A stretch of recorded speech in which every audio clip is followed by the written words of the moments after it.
करके।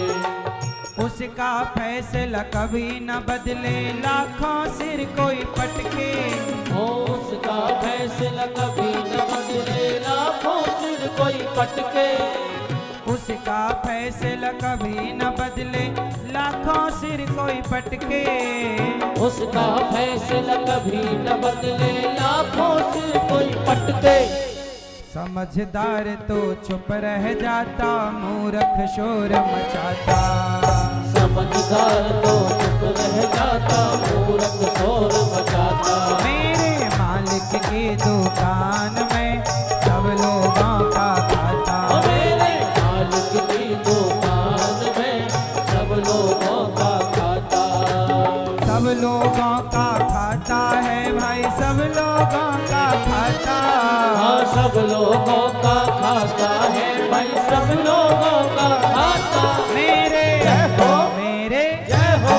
मेरे मालिक की दुकान में सब लोगों का खाता। मेरे मालिक की दुकान में सब लोगों का खाता। मेरे मालिक की दुकान में सब लोगों का खाता। मेरे मालिक की दुकान में सब लोगों का खाता। मेरे सब लोगों का खाता, सब लोगों का खाता।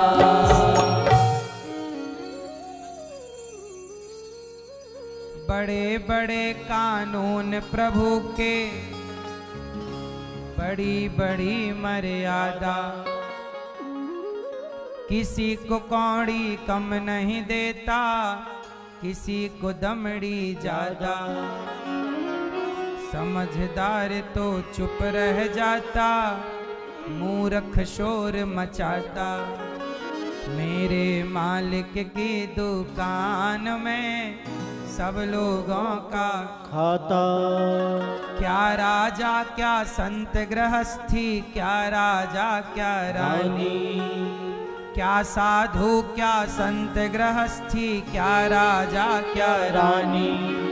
प्रभु की पुस्तक में लिखी है सबकी कर्म कहानी। प्रभु की पुस्तक में लिखी है सबकी कर्म कहानी। वो ही सबका हिसाब लगाता, सही हिसाब लगाता। वो ही सबका हिसाब लगाता, सही हिसाब लगाता। मेरे मालिक की दुकान में सब लोगों का खाता। ध्रुव जी 5 साल के बालक थे। पिता ने अपमान कर दिया, सौतेली माँ ने हाथ पकड़ के गिरा दिया। जाओ तपस्या करो। तपसा राज्य पुरुषम तस्यैवानुग्रहेण में गर्भे त्वं साधयात्मानं यदेच्छसि नृपासनम्। ध्रुव जी से कहा जाओ बेटा तप करो।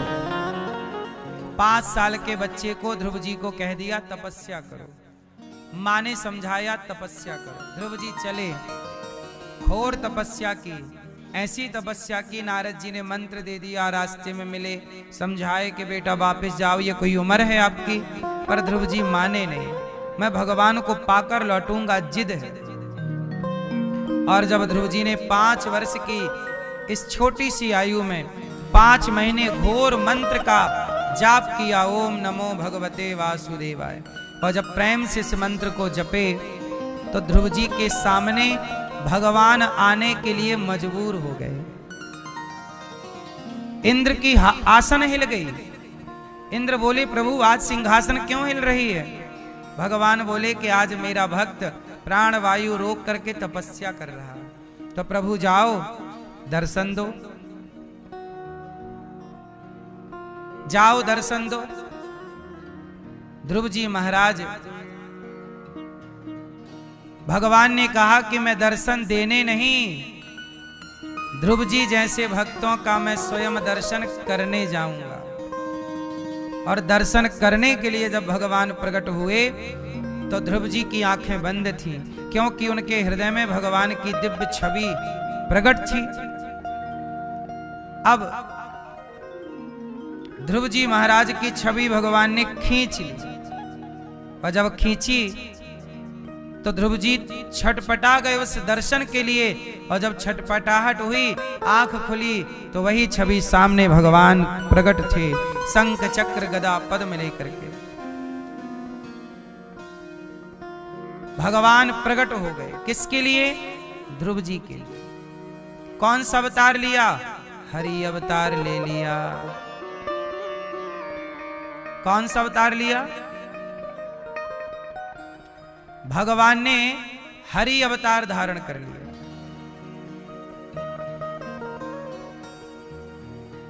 बेटा, ये सबको बिठा क्यों नहीं देते तुम लोग? ये मैया कब से वीडियो बना रही हैं, कुछ बन ही नहीं पा रहा है इनका। मैया कथा सुनने आई हो कि टाइम पास करने हैं? ए बेटा, थोड़ा ध्यान दिया करो। मैया, कथा को कथा की तरह सुन लो मेरी माँ, मजाक की तरह।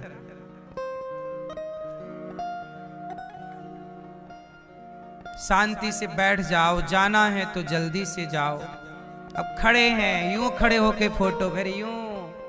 अच्छा है कि लेट के नहीं बनाते।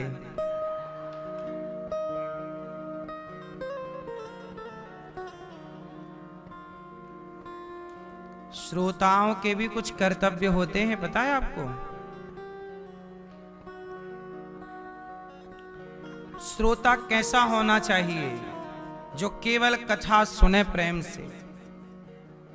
आप ऐसे श्रोता ना बनो कि आप तो खुद खड़े हैं, सुन रहे नहीं, और बगल वाले को भी सुनने नहीं दे रहे हैं, है ना? अब सुनो, ध्रुव जी महाराज ने भगवान से प्रार्थना की। क्या कहा?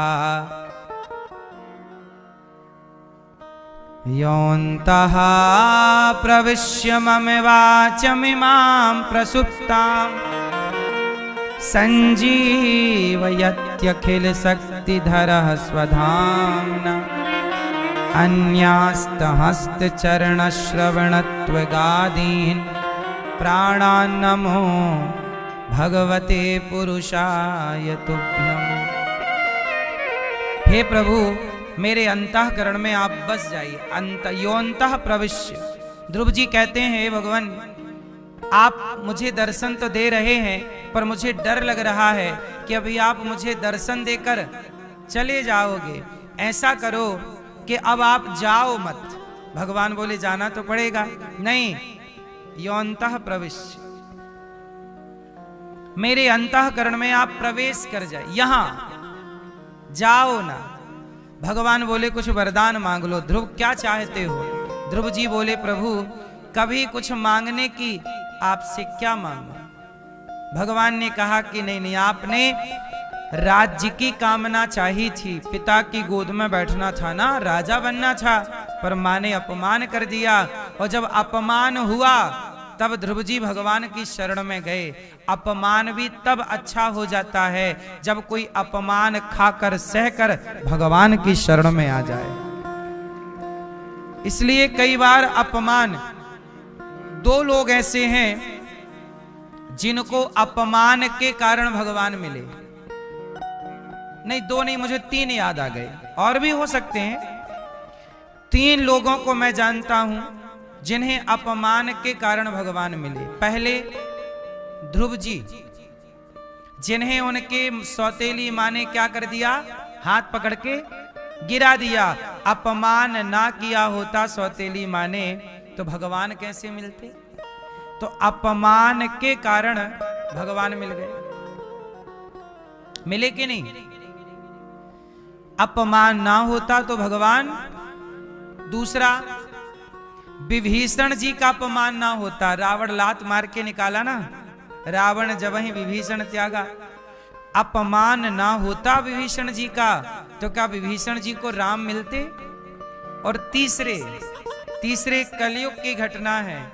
आपने नरसिंह जी का नाम सुना होगा। नरसिंह जी की भौजाई ने, भाभी ने उनका अपमान करके निकाला। भाभी ने अपमान किया, नरसिंह जी की भाभी। अपमान ना होता नरसिंह जी का तो भगवान ना मिलते, विभीषण जी का अपमान ना होता तो भगवान ना मिलते, और ध्रुव जी का अपमान ना होता तो भगवान ना मिलते।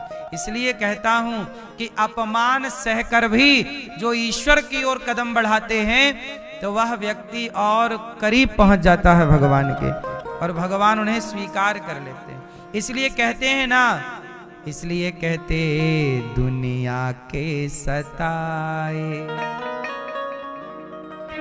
लोग यहाँ सीने से लगाए जाते हैं, दरबार में राधा, दरबार में राधा रानी के दुख दर्द मिटाए जाते हैं, दुनिया के सताए लोग यहाँ सीने से लगाए जाते हैं। जिन्हें कोई ना अपनाए उन्हें भगवान अपनाते हैं। दुनिया में जिन्हें सम्मान मिला वो भगवान तक ना पहुंचे, लेकिन दुनिया ने जिन्हें दुत्कारा ठुकराया, याद रखना उन्हीं को भगवान मिले हैं जिन लोगों को दुनिया ने दुत्कारा ठुकराया है। जब दुनिया दुत्कारने लगे, ठुकराने लगे, समझ लेना कि ईश्वर आपको गले लगाना चाहते हैं, क्योंकि जगत अपनाएगी तो आप जगत में उलझे रहोगे, और दुनिया सताएगी ठुकराएगी तो याद किसकी आएगी? विभीषण को लात ना मारता रावण तो क्यों जाता?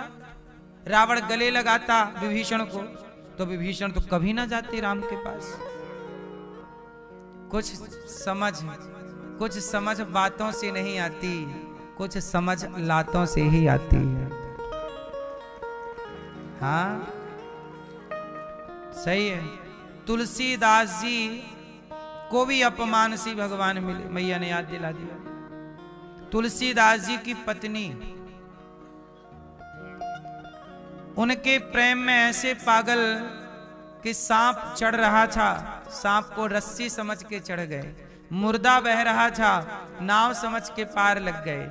और जब पत्नी से मिलने आधी रात को गए, पत्नी से कहा कि देखो तुम्हारे बिना हम रह ना पाए, आ गए। पत्नी ने कहा कि स्वामी जितना प्रेम इस शरीर से है, इतना प्रेम रघुनाथ जी से होता तो आपका कल्याण हो जाता। यहां पर ये नहीं कह सकते कि पत्नी ने अपमान किया, पत्नी ने ठीक ठीक बात कह दी, है ना। यहां कुछ हिस्सा ले सकते हैं, परंतु पूर्ण अपमान नहीं था, वहां अपमान नहीं था। वहां पत्नी ने कहा कि स्वामी जी शरीर से इतनी आसक्ति। यहां ये बात कही जा सकती है कि पत्नी चाहे तो पति को परमेश्वर की ओर मोड़ सकती है। पुरुष जो है कामी प्रधान होता है। पुरुष सबके लिए बातें नहीं है। संत जन भी साधना करके अपने काम को छीण कर देते हैं, समाप्त कर देते हैं। फिर भी पुरुष में काम प्रधान होता है, अधिक होता है। परंतु यदि वह स्त्री की ओर आसक्त है पुरुष, और यदि स्त्री ईश्वर से कनेक्ट हो गई तो अपने पति को भी अपने से हटा करके परमात्मा से जोड़ सकती है। वही तुलसीदास जी की पत्नी ने किया। जो आसक्ति तुलसीदास जी की जगत में थी, वह जगत की आसक्ति हटा के जगन्नाथ में आसक्ति करा दी, रघुनाथ में आसक्ति करा दी। हाँ या ना।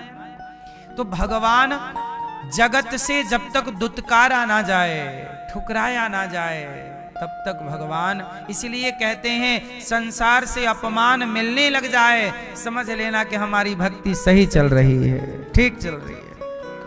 संसार से बड़ा प्यार मिले, बड़ा सम्मान मिले, जगत का सम्मान हमें ना उलझा देगा। सच बताओ, सम्मान पाके अभिमान आता है कि नहीं?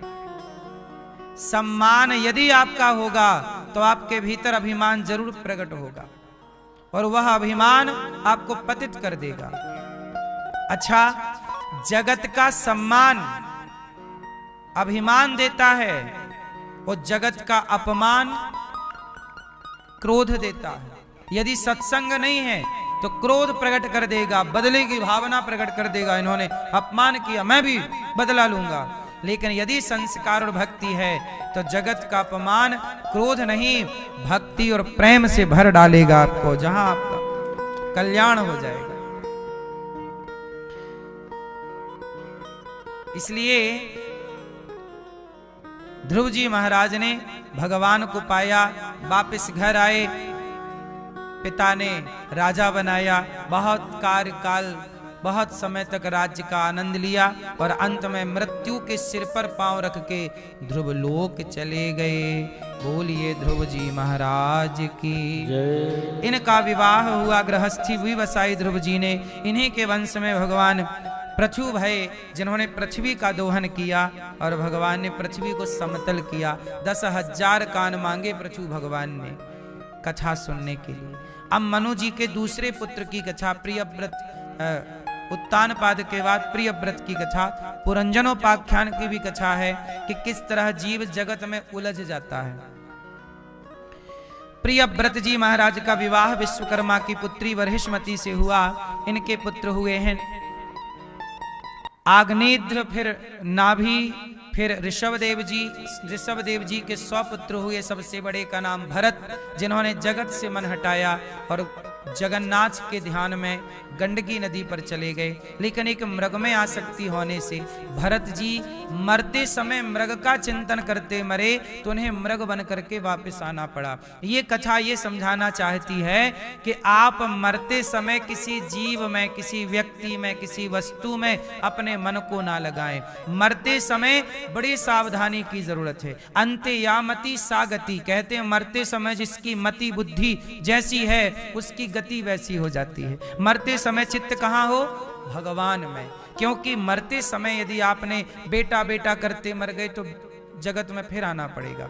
इसलिए कहता हूं, एक समय तक खूब प्रेम करो बच्चों से, खूब प्रेम करो जगत से। लेकिन अब समय हो गया, 50 साल हो गए शादी के, अब बेटा बेटी का ब्याह हो गया, अब धीरे से मन को हटा लो। जब आप 50 वर्ष के हो जाएं तो आपकी उम्र इशारा किस ओर कर रही है? 51, जाओ वन की ओर। वानप्रस्थ स्टार्ट हो गया ना, ब्रह्मचर्य, गृहस्थ, वानप्रस्थ। और तो वानप्रस्थ कब से शुरू होता है? वन। 51, 52, जाओ वन की ओर जाओ, उम्र इशारा कर रही है। अब बेटा बेटी से ब्याह करके आप मुक्त हो गए ना, जिम्मेदारियां पूरी, अब चित्त भगवान में लगा। तो गृहस्थ की जिम्मेदारी भी हो गई और जीवन में मोक्ष ना पाए, इस संसार में आप आए और मोक्ष ना पाए तो बताओ आपने क्या पाया? कहते हैं ना, परमात्मा ना पाया, परमात्मा ना पाया, पाया जन्म तो क्या हुआ। सब पाया पर मोक्ष ना पाए तो क्या पाए? इसलिए मोक्ष को पा लेना हम सबकी जिम्मेदारी। अब अनिरुद्धाचार्य ने सब कुछ पाया पर आखिरी में मैं अपना मोक्ष ना कर पाया, तो आपको इतनी भागवत सुनाने, इतना कुछ करना सब बेकार, क्योंकि मैं अपना कल्याण ना कर पाया, तो कितने दुख की बात है। इसलिए मैं आपको तो कल्याण करूं कथा सुना के, आपके हृदय में तो भक्ति भरूं, लेकिन मेरे अपने चित्त में भी तो भक्ति हो। यदि ये खाली रहा तो यहां आप चलो, आपके तो भर रही है, आपका तो कल्याण हो जाएगा, पर मेरा भी तो हो। चलो मैं तो इस बात से तसल्ली हूं कि आपका कल्याण होगा तो मेरा हो ही जाएगा, इसमें कोई किंतु परंतु नहीं है। फिर भी फिर भी आपका यह धर्म है कि आप ठीक ठीक से सारी जिम्मेदारियां पूरी करें। मेरा कर्तव्य है कि मैं गृहस्थ में रह के गृहस्थ के कर्तव्यों को पूरा करूं और चिंतन ईश्वर का, क्योंकि गई बहुत थोड़ी रही नारायण अवचेत। आप लोग मैया जाओगी तो किसका चिंतन करते जाओगी? किसका है? अभी किसका है ध्यान? अभी तो मैया दिन भर मैया लोग क्या करती हैं? पोता पोता, बेटा बेटा, नाती नाती, मेरा मेरा मेरा, सारा दिन मेरा मेरा मेरा। मैया, इससे आपकी गति बिगड़ जाएगी। पुरुषों का, अच्छा पुरुष की आसक्ति कहां होती है? पुरुष की आसक्ति पैसे में होती है बुढ़ापे में, और स्त्री की आसक्ति होती है परिवार में। स्त्री जितनी बूढ़ी होती जाएगी उतना बेटा बेटी पोता पोती में उलझती चली जाएगी। ये स्त्री का स्वभाव है। जितनी आयु बढ़ेगी स्त्री की उतना वो मोह में पड़ती जाएगी, और जितना पुरुष की आयु बढ़ती जाएगी उतना वो पैसे में आसक्त होता चला जाएगा। ये बात सही है कि गलत है? बोलो। जवानी में आसक्तियां नहीं होती ज्यादा, उम्र बढ़ते ही आसक्तियां भी बढ़ने लग जाती हैं। जो जितना बुढ़ापा के करीब होगा उसकी उतनी अधिक आसक्ति होगी। जो मृत्यु के जितने करीब होगा, अब सोचिए जो बूढ़ी बूढ़ी मैयाएं जो बिल्कुल एक्सपायरी डेट हो चुकी है, पुरुषों की और स्त्रियों की, जो एक्सपायरी डेट के लोग हैं वो भी अभी पोता खिला रहे, मेरा पोता, मेरा बेटा, मेरा, और ये करते करते हो गए टें।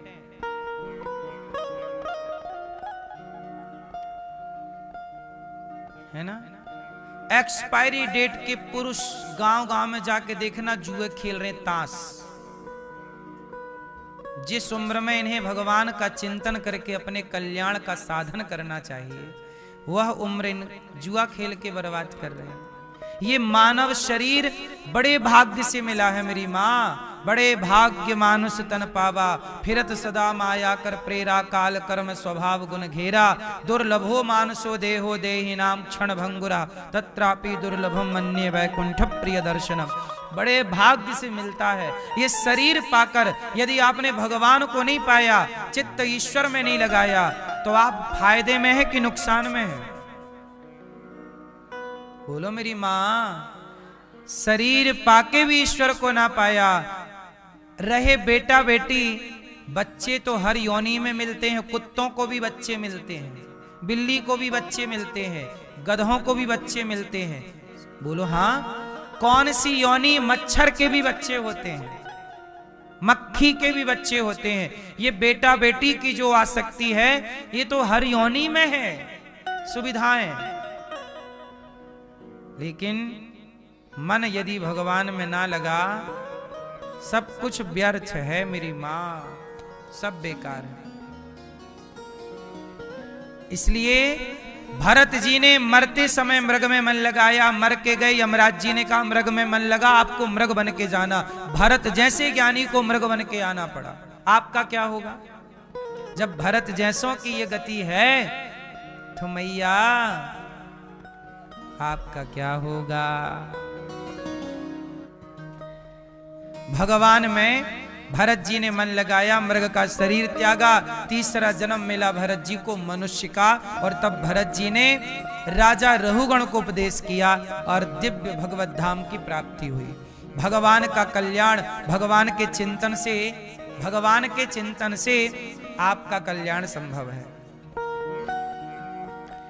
अजामिल जैसा पापी, सुनिएगा, अजामिल जैसा पापी, जो पापी था और केवल पापी नहीं, वीआईपी पापी था। हा? अजामिल वीआईपी पापी था कि वीवीआई पापी था?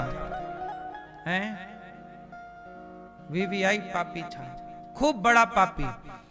पराई औरत का संग करना, अपनी पत्नी छोड़ के पराई के संग रहता। उस वैश्या से 10 बच्चे पैदा किए। संयोग देखिए, आखिरी छोटे बेटे का नाम नारायण रख दिया अजामिल ने, संतों के कहने से।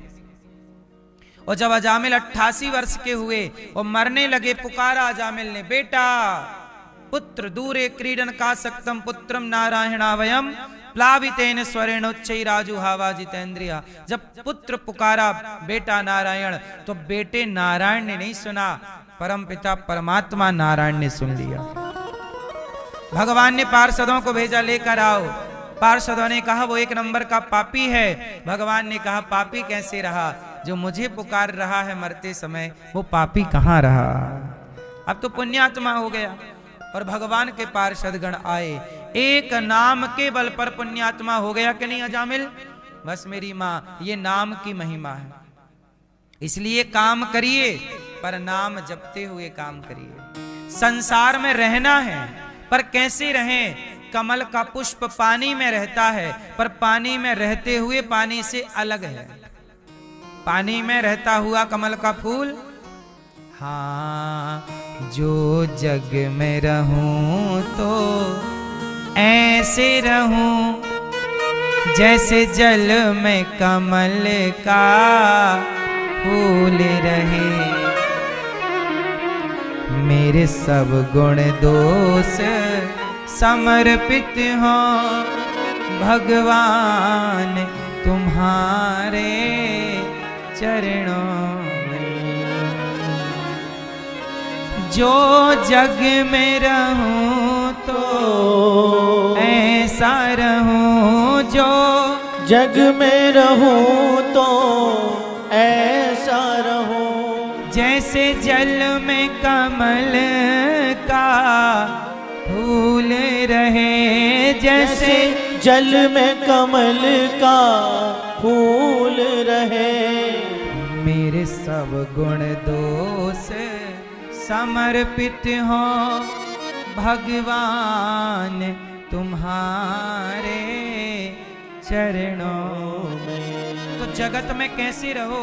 जैसे कमल का, पानी में रहता हुआ कमल का पुष्प पानी से अलग है। संसार में रहते हुए संसार के माया से, संसार के बंधन से अपने को अलग रखना चाहिए। यही है माया। मीन्स क्या? मैंने एक दिन समझाया था आपको माया कि नहीं समझाया? समझाया तो बताओ, हाँ, नहीं समझाया तो बताओ ना। माया किसे कहते हैं? आपको बताए थे कि नहीं? नहीं। सुनो, माया किसे कहते हैं? आप लोग जानते हैं माया किसे कहते हैं? भगवान की माया बड़ी प्रबल, कहते ना, मम माया दुरत्यया। भगवान कहते मेरी माया बड़ी प्रबल है। अच्छा, माया किसे कहते हैं? किसे कहते हैं मेरी माँ? हैं? हाँ, माया किसे कहते हैं मैया? पैसे को। अब देखो, समाज में 90 नहीं 99% लोग ये समझते हैं कि माया मतलब पैसा है। माया मतलब पैसा, लेकिन आज मैं आपको बताऊं, माया मतलब केवल पैसा नहीं है। पैसा तो माया का हिस्से में 0, मतलब एक का भी आप 100वां हिस्सा करिए तो आप 1% मान लीजिए, चलो छोड़ो। माया का हिस्सा, माया क्या है? पैसा तो बहुत छोटी चीज है। माया क्या है ये जानना पर बहुत जरूरी है। क्या है माया? आप समझाते हैं आपको। माया क्या है? जो है नहीं, भैया ने ठीक उत्तर दिया, जो है नहीं पर दिखाई दे, इसका नाम माया है। माया किसे कहते हैं? जो है नहीं, है ही नहीं, पर दिखती है या दिखता है, वो माया है। मैया जो है नहीं पर दिखाई दे, उसका नाम क्या है? वो क्या है कि जो नहीं है पर है, दिखाई देती है? मैया बताएंगे। पीछे वाली मैया,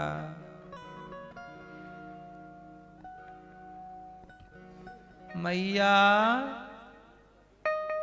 रजाई ओढ़ी हो क्या मेरी माँ? जो है नहीं पर दिखाई दे, बताओ वो क्या है जो नहीं है पर दिखती है? आप बताओ बेटा, वो क्या है जो है नहीं पर दिखती है? आप बताओ। हाँ,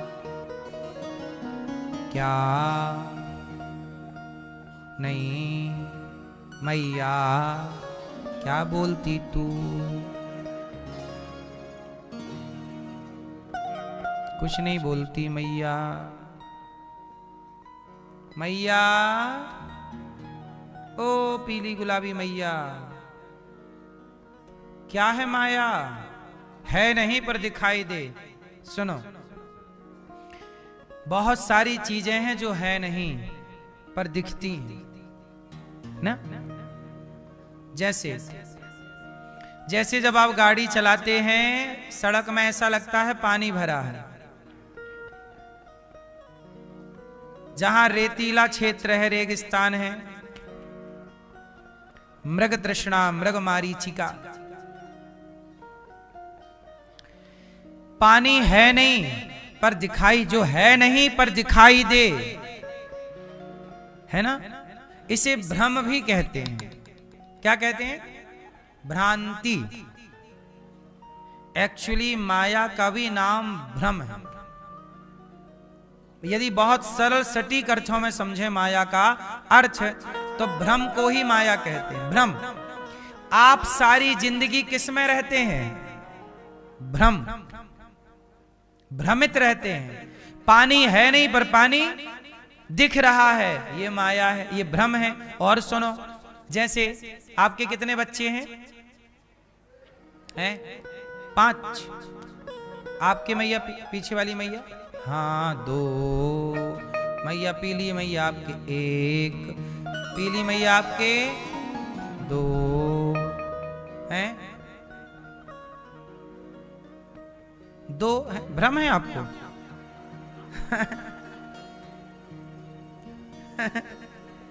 कंफर्म नहीं है, भ्रम है।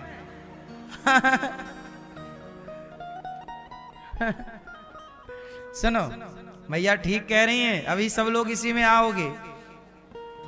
देखो माया क्या है? भ्रम का नाम माया है। जैसे आप क्या कहते हैं? मेरे 2 बच्चे हैं, मेरे 3 हैं, मेरे 5 हैं। मैया सच बताओ, वो 5 बच्चे या 2 बच्चे आपके हैं? सच बताओ, उन बच्चों में एक बाल भी आपने लगाया हो, एक रोमा भी आपने लगाया हो, तो बताओ। हाँ, आपके बच्चों में एक रोमा भी आपने लगाया हो, तो बताओ। लेकिन दावा क्या ठोकते हैं? मेरा है। जबकि वो बच्चा है किसका? किसने तैयार किया हो उसे? आंखें उसकी भगवान ने लगाई, कान भगवान ने लगाए, सिर भगवान ने बनाया, हाथ भगवान ने, पांव, पूरी संरचना किसकी है? पूरा स्ट्रक्चर किसका है? भगवान का। और आप क्या कहते हैं? मेरा है। सच बताओ, भगवान की प्रॉपर्टी को आप अपना मान रहे हैं, ये भ्रम है या नहीं? बोलो। इसी का और नाम है सटीक अज्ञान। इसी का और नाम क्या है?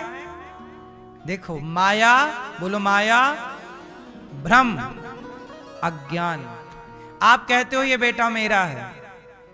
क्यों कहते हो कि मेरा है? जबकि आप ये जानते हो कि इस बेटे में मेरा कुछ भी नहीं है। लेकिन आप व्यवहार में सब कहते हैं मेरा मेरा। तो मैं भी, मेरा मुझ में कुछ नहीं, जो कुछ है तेरा, और तेरा तुझको अर्पण क्या लागे मेरा। है उसका पर कह रहे हैं मेरा। ये भ्रम है कि नहीं? इसी का नाम माया है। जो मेरा है नहीं पर मेरा सा लग रहा है। बेटा आपका है नहीं, आपका लगता है। चलो बेटे की छोड़ो, मैया ये जो आंख आपकी है, आपकी है? आंखों में कम दिखने लगता है, आपकी थी तो रोक लेते। हाथ में बल कम हो जाता है। आप, कोई चाहता है कि आप बूढ़े हो जाएं? सब बूढ़े हो रहे हैं। आपके ना चाहने पर भी आप बूढ़े हो रहे हैं। इसका मतलब आपका शरीर भी आपके कहने से नहीं चलता। आपका जोर इस शरीर पर भी नहीं चलता। आपका चलता है क्या? सच बताओ, आपका जोर चलता है आपके शरीर में? इसका मतलब आपके शरीर को भी कोई और चला रहा है। कि आप चाह रहे हैं कि मैं जवान रहूं, पर फिर भी आपके हाथ से जवानी मुट्ठी में भरी रेत की तरह फिसल रही है। हाँ या ना? इसका मतलब यह है कि शरीर भी अपना नहीं है। और सारी जिंदगी हम क्या भ्रांति पाले रहे कि हाथ मेरा है, ये 2.5 किलो का हाथ मेरा है, हाथ मेरा है, आंख मेरी है। सारी जिंदगी हम लोग यही तो परिचय देते रहे, ये आंख मेरी है, ये हाथ मेरा है।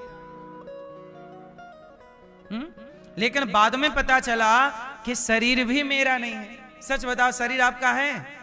आपका शरीर था तो लेकर क्यों नहीं गए? काहे यहां लोग जला रहे हैं?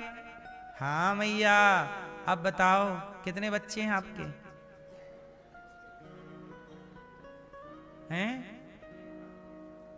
लो, बयान बदल गए, दलीलें बदल गई। क्यों बदल गई? क्योंकि माया से पर्दा हट जाएगा पूरा। अभी केवल आपने सुन के समझा है, जिस दिन ये रियल महसूस करने लग जाओगे उस दिन माया से पर्दा हटेगा। और जब माया से पर्दा हटता है तभी मायापति के दर्शन होते हैं। भगवान का नाम है मायापति। वो माया के कौन है? माया के मायापति भगवान है। तो माया का पर्दा, इसलिए बिहारी जी के मंदिर में बार बार पर्दा लगता है खुलता है, लगता है खुलता है। ये पर्दा यही तो कहता है कि बिहारी जी कहते हैं भाई हमने तो अपना पर्दा हटा लिया, तू भी तो अपना हटा। लेकिन आदमी समझते ही नहीं कि पर्दे का मतलब क्या। वो समझता पर्दा खुलेगा दर्शन होएगा। नहीं, सच बताओ अभी आपका पर्दा हटना बाकी है, बिहारी जी का तो हट चुका, आपका हटना सही है कि नहीं? हाँ, मैं सबका होकर देख चुका, एक तेरा होना बाकी है। रोया मैं बहुत जग के आगे,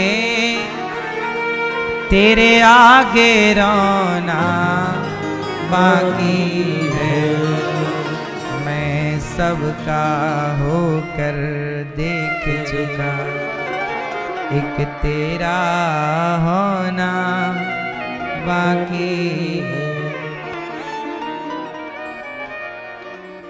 सही बता, पर्दा हटना भी यही माया है जो है नहीं। अब आपकी पत्नी भी माया है। आप कहते हो ना मेरी पत्नी, कब से तुम्हारी हो गई? आपका ब्याह नहीं हुआ था तब पिता कहता था मेरी बेटी, कुछ दिन बाद बच्चा होगा बोलेगा मेरी माँ, भाई आया बोला मेरी बहन, फिर बोलेगा कोई मेरी बुआ, मेरी नानी, मेरी मासी। अब बताओ आप किसकी हो मैया? पति की हो कि पिता की हो कि पुत्र की हो कि समाज की हो कि भाई की हो कि बहन की हो? सच बताओ आप किसके हो? पत्नी बोलती है मेरा पति, है ना? पुत्र बोलता है मेरा पिता। बताओ आप किसके? बोलो। सब कहते रहे ना कि मेरा मेरा। और याद रखना, जब तक स्वार्थ जिसका है तब तक लोग कहते हैं मेरा। आपको लोग तब तक मेरा कहते हैं। बेटा भी, सच बताऊं, जब तक स्वार्थ है ना तब तक बेटा पिता को पिता समझता है। एक टाइम बाद कुछ बच्चे क्या समझने लगते हैं, अरे तुम तो मूर्ख हो, कुछ जानते भी नहीं हो। हाँ या ना? एक टाइम बाद। सबके लिए ये बातें नहीं हैं, पर समाज में कुछ बच्चे ऐसे हमें दिखते हैं जो कहते हैं कि तुम तो कुछ जानते नहीं। जैसे आपको कहते हैं माँ, अरे मैया तुम तो कुछ जानती ही नहीं हो। बोलो हाँ। कई बार बच्चे ये भी कहते हैं तुमने हमारे लिए किया ही क्या है। हाँ या ना? इसका मतलब ये है कि ये दुनिया आपको मुट्ठी भर चाहती है, केवल एक मुट्ठी। और एक मुट्ठी भी इसलिए चाहती है क्योंकि स्वार्थ है। और वो एक मुट्ठी का स्वार्थ जब खत्म हो जाएगा छोड़ देगी। शादी के पहले तक बच्चे का स्वभाव अलग होता है, शादी के बाद बच्चे का स्वभाव माँ बाप के प्रति बदल जाता है। इसे आप नकार सकते हैं? और ये प्रकृति का नियम है, इसे हम बुरा नहीं कह रहे हैं, हम तो केवल हम ये बतला रहे हैं बदलाव। हम ये नहीं कह रहे हैं कि सही है कि गलत, सही गलत पर मोहर नहीं लगा रहे हैं, पर हम ये देखते हैं कि समाज में बदलाव दिखता है। हाँ या ना? जो माँ बाप बहुत जरूरी लगते थे बचपन में, अब वो माँ बाप बिल्कुल भी जरूरी नहीं लगते। ये बात सही है। समय के साथ बदलाव।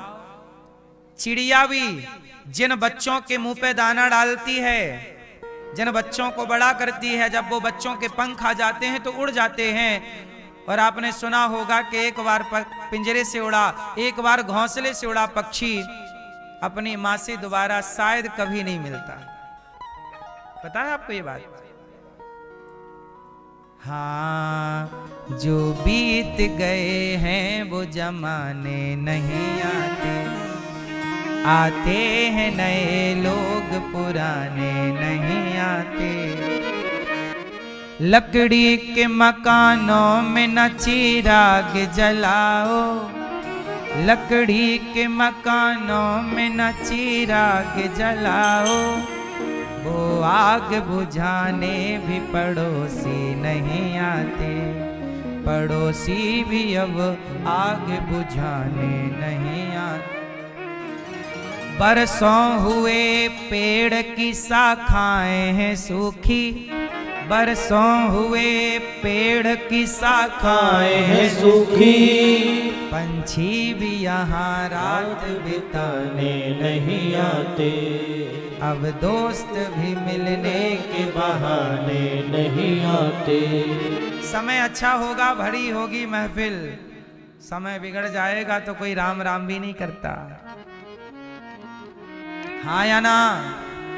तो ये पूरा सिद्धांत माया का है, पूरा खेल किसका? आप समझ लो कि माया क्या, ये संसार में जो कुछ दिखाई पड़ रहा है सब माया है। स्त्री माया, पुरुष माया, परिवार माया, इसलिए माया में रहो, रहना मजबूरी, कहां जाओगे छोड़कर। इसलिए माया में रहते हुए कीचड़ में, पानी में रहता हुआ कमल पानी कीचड़ से अलग है, माया में रहते हुए माधा में मन लगाए रहिएगा। बस माया कुछ बिगाड़ ना पाएगी। जिनका मन यहां लगा है उनका माया कुछ नहीं बिगाड़ती, वरना माया नचाती है मेरी मां। बूढ़े बूढ़े को भी माया नचा देती है, महाठगनी है ये माया। अजामिल जैसे पापी का संसार में कहते हैं ना, मेरा है मेरा है। हाँ, कबीरदास जी ने एक भजन गाया, जरा सुन लो। ये भजन सुनने का है, आप केवल सुनेंगे, झूमेंगे, नाचेंगे नहीं, बैठे बैठे झूमिएगा। ये भजन सुनने का है, इसमें ज्ञान ज्यादा है, सुनने का भजन है, बहुत बड़ी सीख मिलेगी। हो मन फूला फूला फिरे जगत में, कैसा नाता रे, कैसा नाता रे जगत में, कैसा नाता रे, कैसा नाता रे जगत में, कैसा नाता रे। ओ मन फूला फूला फिरे जगत में, कैसा नाता रे, मन फूला फूला फिरे जगत में, कैसा नाता रे। माया को समझाने के लिए कबीरदास जी ने ये भजन गाया है। माया के को समझ जाओ आप कहते हो ना मेरा है, ये मेरा, मन को फुला फुला कर लोग कहते हैं ये मेरा, ये मेरा, पर कबीरदास जी कहते हैं मन फूला फूला फिरे जगत में, कैसा नाता रे, मन फूला फूला फिरे जगत में, कैसा नाता रे, कैसा नाता रे जगत में, कैसा नाता रे, हो कैसा नाता रे जगत में, कैसा नाता रे। मन फूला फूला फिरे जगत में, कैसा नाता रे, मन फूला फूला फिरे जगत में, कैसा नाता रे। मन को फुला फुला कर लोग कहते हैं ये मेरा, ये मेरा। मात कहे यह पुत्र हमारा, बहन कहे भाई मेरा, मात कहे यह पुत्र हमारा, बहन कहे भाई मेरा, भाई कहे यह भुजा हमारी, भाई कहे यह भुजा हमारी, नारी कहे नर मेरा, मन फूला फूला मेरे जगत में, कैसा नाता रे, मन फूला फूला मेरे जगत में, कैसा नाता रे।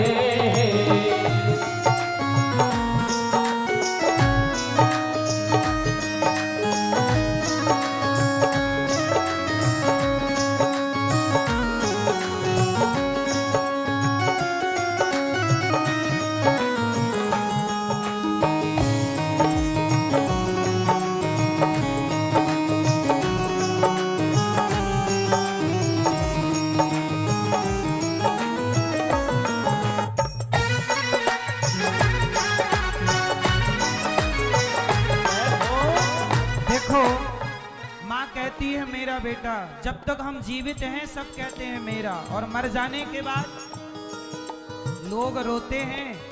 सच बताओ, आपके मरने के बाद लोग कितने दिन तक रोएंगे?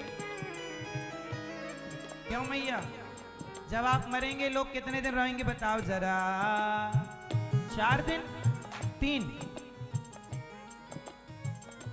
मैया सही 3 दिन रोएंगे लोग।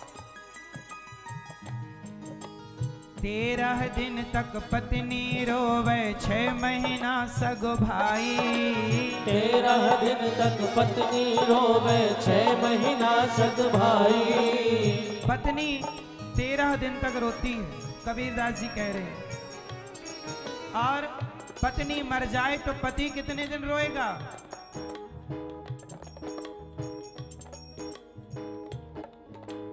13 दिन तक पत्नी रोवे, 6 महीना सगो भाई।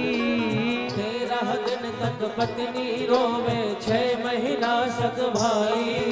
पत्नी मर जाएगी तो चिता की आग ठंडी नहीं हो पाती पत्नियों की, और कुछ पुरुषों के दूसरे विवाह की चर्चाएं चल पड़ती हैं। 13 दिन तक पत्नी रोवे, 6 महीना सगो भाई। 13 दिन तक पत्नी रोवे, 6 महीना सग भाई। जन्म जन्म तक माता रोवे, जन्म जन्म तक माता रोवे। हंस अकेला जाई, मन फूला फूला मेरे जगत में कैसा नाता रे। मन फूला फूला मेरे जगत में कैसा नाता रे। और जब रोएंगे ना लोग, फिर कुछ लोग आएंगे कहेंगे ले चलो। 5-50 बराती आ गए, ले चल होई। 5-50 बराती आ गए, ले चल होई। जब आप मरोगे कुछ लोगों को बड़ी जल्दी रहेगी, जल्दी ले चलो, हमें बड़ी दूर जाना। तुम्हारे मरने पर भी जो लोग आते हैं ना, वो केवल इसलिए आते हैं व्यवहार चुकाने के, वरना आपसे किसको क्या लेना देना था। आपको लगता है कि मेरे बिना क्या होगा? साहब ये गलतफहमी ना पालो, यही माया है।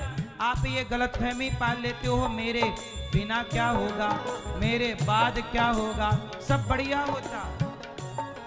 2-4 दिन बाद, 10-15 दिन बाद तो सब भूल जाएंगे। बोलो हाँ। और हम इस गलतफहमी में कि हमारे बाद क्या होगा, हम नहीं थे तो भी सब ठीक हो रहा था, हम नहीं रहेंगे तो भी ठीक होगा। 5-50 बराती आ गए, ले चल होई। 5-50 बराती आ गए, ले चल होई। कहत कबीर सुनो भाई साधो, कहत कबीर सुनो भाई साधो। जागत सबकी होई, मन फूला फूला मेरे जगत में कैसा नाता रे। मन फूला फूला मेरे जगत में कैसा नाता रे। और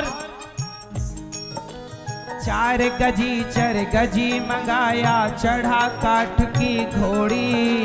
4 गजी 4 गजी मंगाया, चढ़ा काठ की घोड़ी। जब आपको लोग लेकर जाएंगे, आखिरी आप कितनी भी लंबी लंबी बड़ी बड़ी यात्राएं कर लो, लेकिन एक यात्रा होगी ऐसी जो आपकी अंतिम होगी, जिसे अंतिम यात्रा कहते हैं। बोलो हाँ। उस यात्रा में आप बड़ी गाड़ी पे ना जाओगे, कितनी भी गाड़ियां ले लो सब खड़ी रहेंगी पार्किंग में। आपके लिए एक अलग से गाड़ी बनाई जाएगी, लकड़ी की नसैनी, और लकड़ी की नसैनी में लिटा दिया जाएगा, बांध दिया जाएगा कस के। बोलो हाँ। 4 गजी 4 गजी मंगाया, चढ़ा काठ की घोड़ी। जब जब आपका विवाह हुआ था ना तो घोड़ी में चढ़ के गए थे, और जब मरोगे तो वहां भी बाराती थे, यहाँ भी बाराती है। वहां घोड़ी थी, यहाँ लकड़ी की घोड़ी है।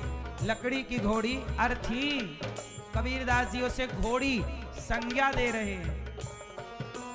4 गजी 4 गजी मंगाया चढ़ा काठ की घोड़ी।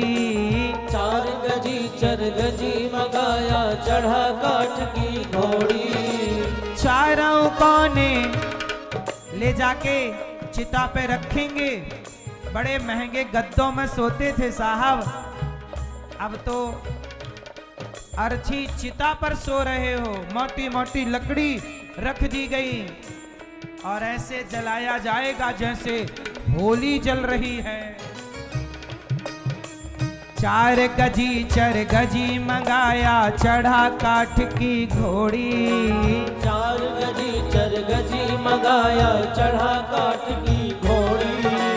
चारों कोने आग लगा दियो, चारों कोने आग लगा दियो। फूक दियो जस होरी मन फूला फूला मेरे जगत में कैसा नाता रे। मन फूला फूला मेरे जगत में कैसा नाता रे। और जला दिया। जिस शरीर को लेके बड़ा घमंड था, गाड़ी बंगले को लेके घमंड था, सब धरा रह गया कि नहीं? सब धरा है, शरीर जल रहा है। कभी शमशान गए हो? चिता पे जलते हुए मुर्दे को देखा करो, एक दिन हमें भी ऐसे ही जलना है। हाड़ जले जस लाकड़ी, हड्डी कैसे जलेगी आपकी? लकड़ी की तरह। हाड़ जले जस लाकड़ी, केस जले जस घासा। हाड़ जले जस लाकड़ी, केस जले जस घासा। सोने जैसी काया जल गई, सोने जैसी काया जल गई। को न आयो पासा मन फूला फूला मेरे जगत में कैसा नाता रे। मन फूला फूला मेरे जगत में कैसा नाता रे। कोई नहीं आया। हाँ, जल गए। एक बात बताओ,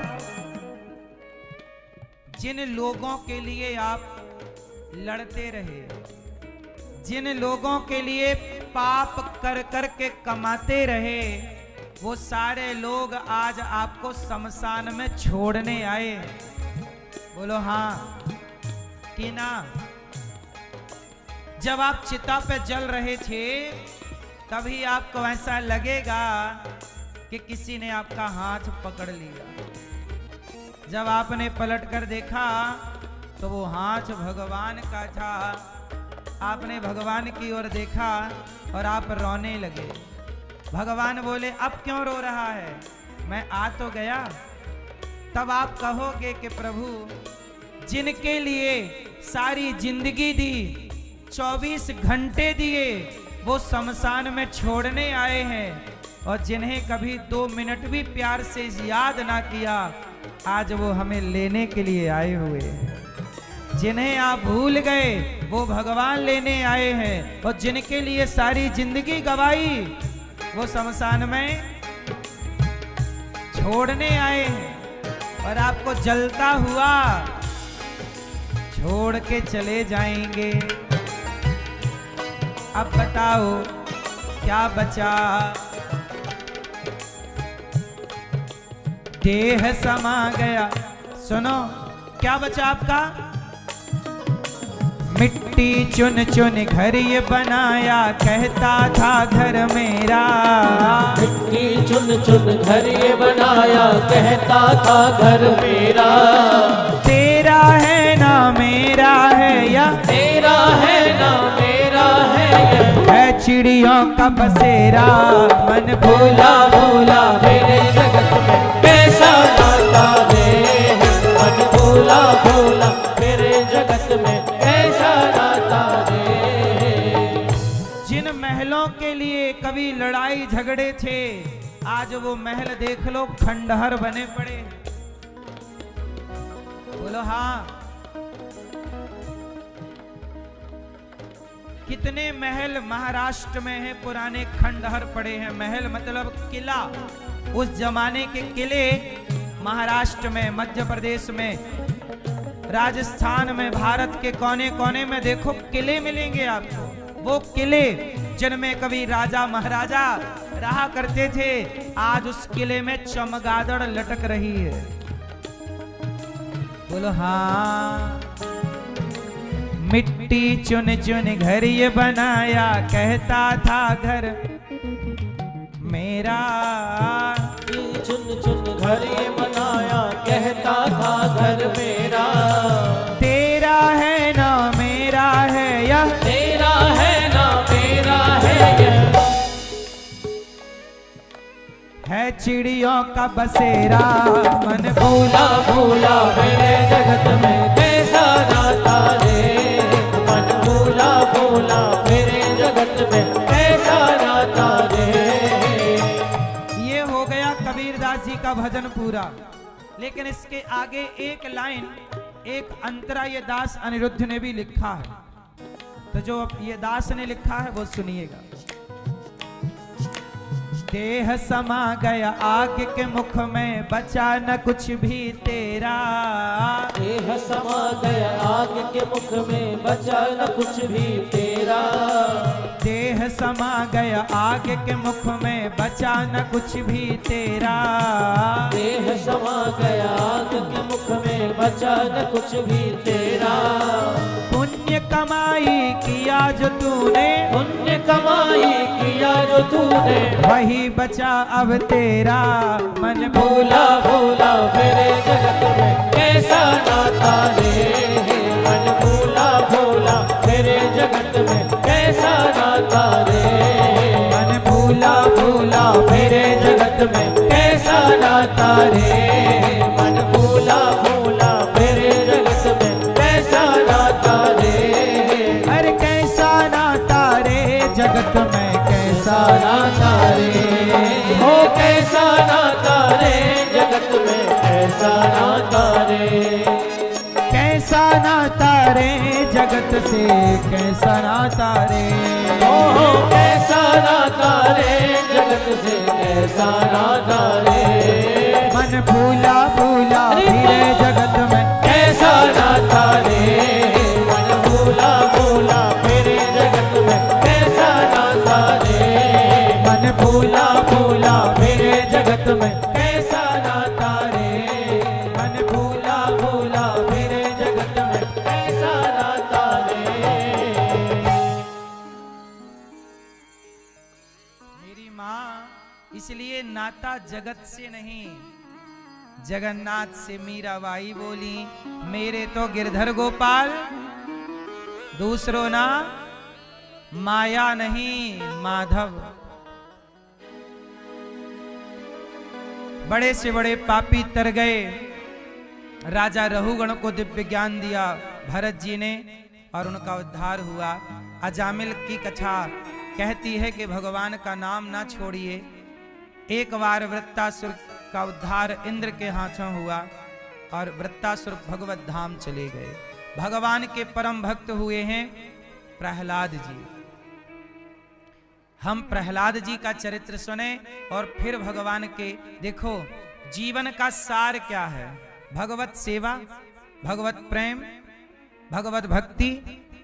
इसलिए कहता हूं खाओ पर किसी को खिला करके खाओ। जीवन में थोड़ा थोड़ा पुण्य रोज किया करो। ये शरीर माया से बना है, ये शरीर में हाथ मेरा नहीं है। माया में जो मेरा